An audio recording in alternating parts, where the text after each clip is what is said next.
Well, the protests we are seeing today have been happening for decades. One guy knows that all too well, Dr. Howard Fuller, longtime civil rights leader and education reform advocate. He is joining me now by Zoom to talk about this. Dr. Fuller, always great to have you. We appreciate the conversation. Great, I appreciate being here.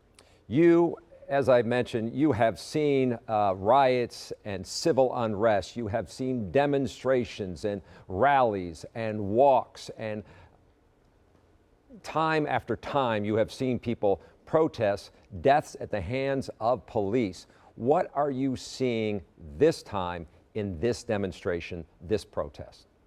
Well, first of all, I wish I could be out there with them, and the only reason I'm not is because of my age and fear of getting the virus. But I'm just proud that there are people who are, in fact, protesting for justice.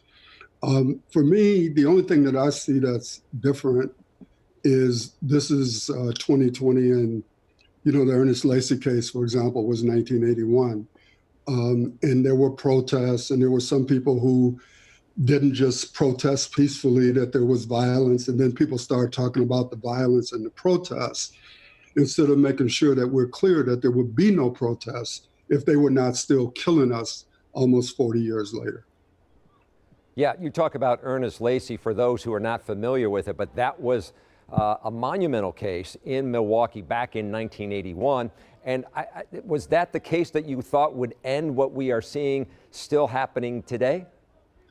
Yeah, we thought that there would be a difference, but as you know, Charles, they have been killing black people since I was a senior in high school in 1958 with Daniel Bell.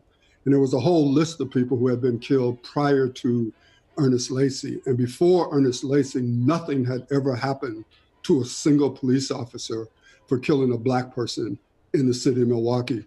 And what's interesting about this is I'm holding up an article from 1981.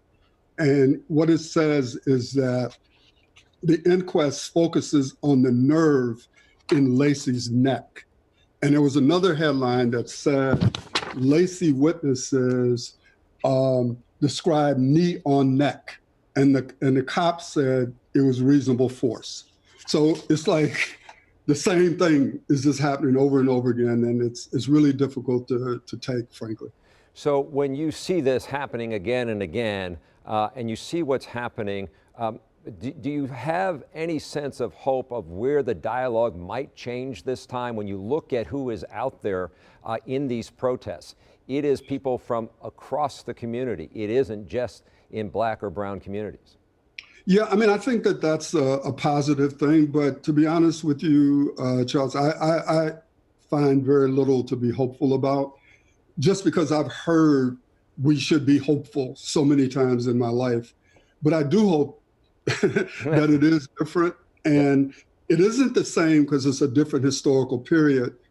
And I am hopeful that something may happen, but I'm pretty much of a pessimist. So it's one of those, I'll believe it when I see it. Right. And I know we've had this conversation. The one thing I do know you're hopeful for is the students who are coming out of your school. And when they leave there, they're going to go on to have a better and productive life. I hope so. I mean, there's some beautiful young people, as you know, you've met them. I'm so proud of all of them. For the 8th consecutive year, 100% of the kids have been accepted into college. Not all of them will go, but you can't even go unless you get accepted. And I'm just wishing and hoping and praying that they will, in fact, have a better life. But it's going to be tough. And the one thing I've tried to encourage them to understand is that they're going to have to fight for equality. It's never going to be given to them. Dr. Howard Fuller, we always appreciate the conversation. Thank you very much for making time for us. Hey, thanks for having me.